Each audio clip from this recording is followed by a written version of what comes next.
ಪ್ರತಿಯೊಬ್ಬರು ಕೂಡ ಅಸಮಾಧಾನವನ್ನ ಅತೃಪ್ತಿಯನ್ನ ಸರ್ಕಾರದ ವಿರುದ್ಧ ವ್ಯಕ್ತಪಡಿಸ್ತಾ ಇದ್ದಾರೆ. ಚುನಾವಣೆ ಕಾರಣಕ್ಕೋಸ್ಕರ ಒಂದು ಗಿಮಿಕ್ ಮಾಡಿ ಪ್ರೈಸ್ ಜಾಸ್ತಿ ಮಾಡದಿರೋ ರೀತಿ ನೋಡಿಕೊಂಡು ಚುನಾವಣೆ ಮುಗಿತಾ ಇದ್ದ ಹಾಗೆ ಜಾಸ್ತಿ ಮಾಡಿದ್ದಾರೆ ಅನ್ನುವಂತಹ ಆಕ್ರೋಶ ಚಾಲಕರದ್ದು.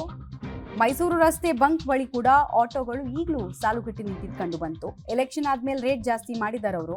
ಆಟೋದವ್ರು ಎಲ್ಲಿಗೆ ಹೋಗ್ಬೇಕು, ಏನ್ ಮನೇಲೇ ಇರ್ಬೇಕಾ, ಬೇರೆ ಉದ್ಯಮ ಅಂತೂ ನಮಗೆ ಗೊತ್ತಿಲ್ಲ, ಬೇರೆ ಕಡೆ ದುಡಿಮೆ ಮಾಡಿ ಗೊತ್ತಿಲ್ಲ ನಮಗೆ. ಸೊ ನಾವೇನ್ ಮಾಡಬೇಕು ಅಂತ ಸರ್ಕಾರನೇ ಹೇಳ್ಬಿಡ್ಲಿ ಅಂತ ಅಸಹಾಯಕರಾಗಿ ಹತಾಶರಾಗಿ ಫ್ರಸ್ಟ್ರೇಷನ್ ಪೀಕ್ ಹೋಗಿ ಆಟೋ ಚಾಲಕರು ಆಕ್ರೋಶವನ್ನು ವ್ಯಕ್ತಪಡಿಸ್ತಾ ಇದ್ದಾರೆ. ಕಮರ್ಷಿಯಲ್ ಗ್ಯಾಸ್ ಆಯ್ತು, ಈಗ ಆಟೋ LPG ಗ್ಯಾಸ್ ದರ ಕೂಡ ಏರಿಕೆ ಆಗಿರುವಂತದ್ದು. ಇದರಿಂದಾಗಿ ಆಟೋ ಚಾಲಕರಿಗೆ ಭಾರಿ ಪ್ರಮಾಣದಲ್ಲಿ ಅನ್ಯಾಯ ಆಗ್ತಾ ಇದೆ, ನಷ್ಟ ಆಗ್ತಾ ಇದೆ. ಯಾಕೆಂದ್ರೆ ಈಗಾಗಲೇ ಯುದ್ಧದ ಎಫೆಕ್ಟ್ ನಿಂದಾಗಿ ಆಟೋ ಗ್ಯಾಸ್ ಸಿಗ್ತಾ ಇರಲಿಲ್ಲ. ಅದರ ಪರಿಣಾಮ ಈಗ ಮತ್ತೆ ದರ ಏರಿಕೆ ಆಗಿರುವಂತದ್ದು ನೋಡ್ಬೋದು. ಇವತ್ತಿನ ದರ ಏರಿಕೆ 95 ರೂಪಾಯಿ 8 ಪೈಸೆ ಆಗಿರುವಂತದ್ದು. ಮೊದಲು 89 ರೂಪಾಯಿ ಇತ್ತು, ಈಗ ಅದು 95 ರೂಪಾಯಿಗೆ ಏರಿಕೆ ಆಗಿರುವಂತದ್ದು. ಬರೋಬ್ಬರಿ 6 ರೂಪಾಯಿ ಏರಿಕೆ ಆಗಿದೆ. ಸರ್, ಮಾತನಾಡಿಸುವಂತ ಪ್ರಯತ್ನವನ್ನು ಕೂಡ ಮಾಡ್ತೇನೆ. ಸ್ವತಃವಾಗಿ ಆಟೋ ಚಾಲಕರಿದ್ದಾರೆ. ನಮಸ್ಕಾರ ಸರ್, ಎಷ್ಟು ದರ ಏರಿಕೆ ಆಗಿದೆ, ತಮ್ಗೆ ಯಾವ ರೀತಿ ಸಮಸ್ಯೆ ಆಗುತ್ತೆ? ಸರ್, 6 ರೂಪಾಯಿ ಜಾಸ್ತಿ ಆಗಿದೆ ಲೀಟ್ರಿಗೆ. ನೀವು ಬರೀ ಆಟೋದವ್ರು 20 ಎಕ್ಸ್ಟ್ರಾ ಕೇಳುವಂತ ಮಾತ್ರ ತೋರಿಸ್ತೀರಾ. 6 ರೂಪಾಯಿ ಜಾಸ್ತಿ ಆಗಿದೆ. ಅದನ್ನ ಮಾತ್ರ ಯಾರು ಹೇಳ್ತಾ ಇಲ್ಲ. 5 ರೂಪಾಯಿ ಹಾಕಿ ಸರ್, ಅದನ್ನ ಮಾತ್ರ ಯಾರು ಹೇಳ್ತಾ ಇಲ್ಲ. ಮತ್ತೊಂದು ಎಲೆಕ್ಷನ್ ಆದ್ಮೇಲೆ ಜಾಸ್ತಿ ಆಗ್ತಿರೋದು. ಐದು ಎಲೆಕ್ಷನ್ ಮುಗಿಯೋ ತನಕ ಜಾಸ್ತಿ ಆಗಿಲ್ಲ, ಎಲೆಕ್ಷನ್ ಜಾಸ್ತಿ ಆಗ್ಬಿಟ್ಟಿದೆ. ಏನು ಆಟೋ ಚಾಲಕರ ಸರ್, ನಮಸ್ತೆ. ತಾವು ಹೇಳಿ, ಎಷ್ಟು ಜಾಸ್ತಿ ಆಗಿದೆ? 5 ರೂಪಾಯಿ. 5.5. 6 ರೂಪಾಯಿ ಅಲ್ಲ, 6 ರೂಪಾಯಿ. 5 ರೂಪಾಯಿ 73 ಪೈಸಾ ಜಾಸ್ತಿ ಆಗಿದ್ದಾರೆ ಮತ್ತೆ ಇವತ್ತಿನಿಂದ. ನಮಸ್ತೆ, ಹೇಳಿ ಸರ್, ತಾವು ಏನ್ ಹೇಳ್ತೀರಾ? ತಮ್ಗೆ ಯಾವ ರೀತಿ ಹೊರೆ ಆಗುತ್ತೆ? ತುಂಬಾ ಹೊರೆ ಆಯ್ತಾ ಇದೆ ಸರ್ ಜೀವನದಲ್ಲಿ. ನಾವು ಈಗಾಗಲೇ ಒಂದು ತಿಂಗಳಿಂದಲೂ ಇದೇ ಹೊರತಾನೆ ಇದ್ದೀರಿ ಇಲ್ಲಿ ಸರ್. ಸರ್ಕಾರದವ್ರು ಇದ್ರ ಬಗ್ಗೆ ಗಮನನೂ ಕೊಡ್ತಿಲ್ಲ ಆಟೋವ್ರ ಬಗ್ಗೆ. ಇನ್ನು ಮುಂದೆ ಸರ್ಕಾರ ಇದ್ದಾಗ ಹೆಂಗೋ ಸ್ವಲ್ಪ ಆಟೋದವ್ರಿಗೆ ಏನಾದ್ರು ಕನಿಕರ ತೋರಿಸಿ ಏನೋ ಸ್ವಲ್ಪ ಇದನ್ನು ಮಾಡೋರು, ಅದು ಇಲ್ಲವಲ್ಲ ಈ ಸರಿ.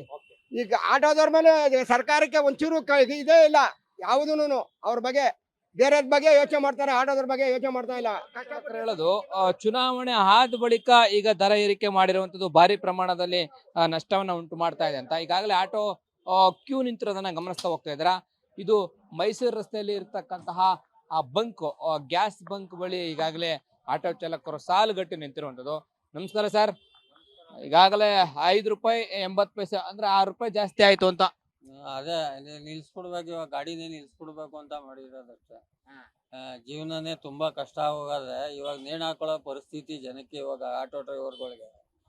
ಇವಾಗ 250 ರೂಪಾಯಿಗೆ ಬಾಡಿಗೆ ಕೊಟ್ಟು 95 ರೂಪಾಯಿ ಗ್ಯಾಸ್ ಹಾಕ್ಸಿ ಅಲ್ಲೇ ಬೀದಿಲೇ ನಿಗಬೇಕಷ್ಟೇ. ಇವಾಗ ಇನ್ನೇನು ಇಲ್ಲ, ಹಣೆ ಬರ ಇಷ್ಟೇ ಸರ್. ಇಷ್ಟು ದಿನಗಳ ಕಾಲ ಗ್ಯಾಸ್ ಸಿಗ್ತಾ ಇಲ್ಲ ಅಂತೇಳಿ ಭಾರಿ ಕ್ಯೂ ನಿಲ್ತಿದ್ರಿ, ಹಗಲು ರಾತ್ರಿ ಅಂತಂದ್ರೆ ಗ್ಯಾಸ್ಗೋಸ್ಕರ ಕಾಯ್ತಾ ಇದ್ರಿ. ಈಗ ನೋಡಿದ್ರೆ ರೇಟ್ ಜಾಸ್ತಿ ಮಾಡಿದ್ದಾರೆ. ಹೌದು, ತುಂಬಾ ರೇಟ್ ಆಗಿದೆ ಸರ್. ಏನ್ ಮಾಡೋದು, ಜೀವನ ಮಾಡಲೇಬೇಕಲ್ವಾ. ನಮಸ್ಕಾರ ಸರ್, ರೇಟ್ ಜಾಸ್ತಿ ಮಾಡ್ಬಿಟ್ಟಿದ್ದಾರೆ. ಎಷ್ಟಾಗಿದೆ ಸರ್ ಜಾಸ್ತಿ? ಜಾಸ್ತಿ 6 ರೂಪಾಯಿನ ಆಗಿದೆ.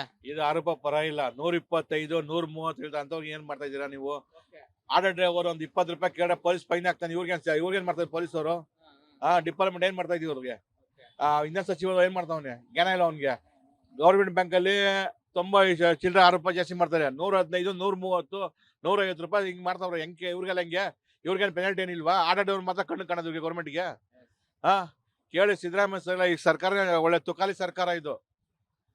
5 ಪಂಚ ಫ್ರೀ ಅಂತ ಕೊಟ್ಬಿಟ್ಟು ಬರ್ಬತ್ ಆಗ್ಬಿಟ್ಟಿದೆ ರಾಜ್ಯ ಇದು. ಕೇಂದ್ರ ಸರ್ಕಾರ ಮಾಡಿರೋದು ಇದೆಲ್ಲ. ಕೇಂದ್ರ ಸರ್ಕಾರ ಅದು ಕೈ ತೋರ್ಸಂಗಿಲ್ಲ ಬಿಡಿ. ಅದು ಕೇಂದ್ರ ಸರ್ಕಾರ ಕೈ ತೋರ್ಸಂಗಿಲ್ಲ. ಅದು ಎಲ್ಲರಿಗೂ ಅನುಭವ ಇದಕ್ಕೆ. ಕೇಂದ್ರ ಸರ್ಕಾರ ಕೈ ತೋರ್ಸಂಗಿಲ್ಲ. 10 ರೂಪಾಯಿ CC ಇಳಿಸೋವ್ರೆ. ಇವ್ರು ಇಳಿಸೋರ ಸ್ಟೇಟ್ನವರು? 10 ರೂಪಾಯಿ CC ಇಳಿಸೋರು ಇವ್ರು ಇಳಿಸೋರ? ಆಟೋ ಚಾಲಕರು ಭಾರಿ ಪ್ರಮಾಣದಲ್ಲಿ ಆಕ್ರೋಶವನ್ನು ಹೊರ ಹಾಕ್ತಾ ಇರ್ತಕ್ಕಂಥದ್ದು. ಇಷ್ಟು ದಿನಗಳ ಕಾಲ ಗ್ಯಾಸ್ಗೋಸ್ಕರ ಪರದಾಡ್ತಾ ಇದ್ವಿ, ಈಗಲೂ ಕೂಡ ಗ್ಯಾಸ್ಗೋಸ್ಕರ ಪರದಾಡ್ತಾ ಇದೀವಿ. ಈಗ ರೇಟ್ ಜಾಸ್ತಿ ಮಾಡಿರುವಂತದ್ದು ಭಾರಿ ಹೊಡೆತ ಆಗತ್ತೆ. ದಯಮಾಡಿ ಕಡಿಮೆ ಮಾಡಬೇಕು ಅನ್ನೋ ರೀತಿಯಲ್ಲಿ ಆಟೋ ಚಾಲಕರು ಮನವಿಯನ್ನ ಮಾಡ್ಕೊಳ್ತಾ ಇದ್ದಾರೆ. ಕ್ಯಾಮರಾ ಪರ್ಸನ್ ನವೀನ್ ಜೊತೆ ಲೋಕೇಶ್ ಪಾಡೋದೆಲ್ಲ ಪಬ್ಲಿಕ್ ಟಿವಿ ಬೆಂಗಳೂರು.